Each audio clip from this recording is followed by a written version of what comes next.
जो कानून धर्म के आधार पर देश को बांटते हैं, जो ऊंच नीच का कारण बन जाते हैं, ऐसे कानूनों को आधुनिक समाज में कोई स्थान नहीं हो सकता है। लगता ही नहीं कि देश का प्रधानमंत्री बोल रहा है। अब समय की मांग है कि देश में एक सेकुलर सिविल कोड हो।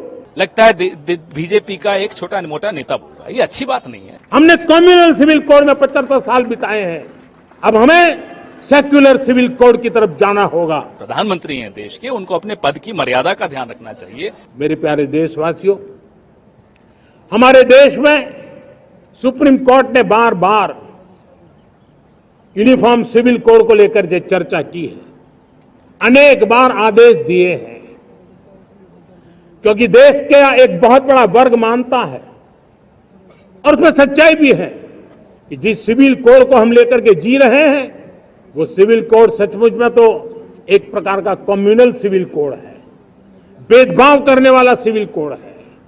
ऐसे सिविल कोड से जब संविधान के 75 वर्ष मना रहे हैं और संविधान की भावना भी जो हमें कहती है करने के लिए, इसकी सुप्रीम कोर्ट भी हमें कहती है करने के लिए, और तब जो संविधान निर्माताओं का सपना था, उस सपने को पूरा करना हम सबका दायित्व है।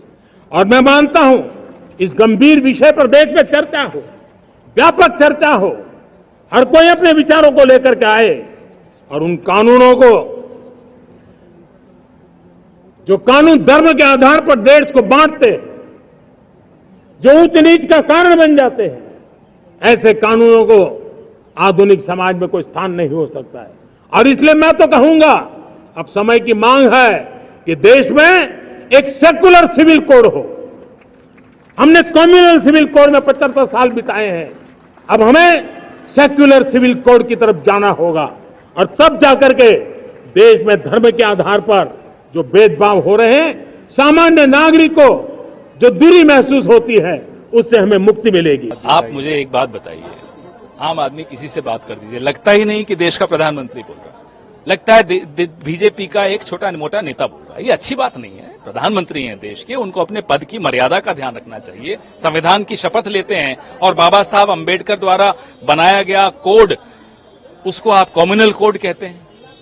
अटल जी के खिलाफ एक तरह से बोलते हैं कि पहली सरकारों में आतंकवाद के हमले होते थे। अटल जी के वक्त मैं मानता हूं कि संसद पे हमला हुआ था, मैं मानता हूं कि कंधार का विमान अपहरण हुआ था, ये सब हुआ, हम जानते हैं। लेकिन आज के दिन अटल जी का अपमान करना, कम से कम अटल जी ने आईएसआई को पठानकोट का निरीक्षण करने तो नहीं बुलाया था।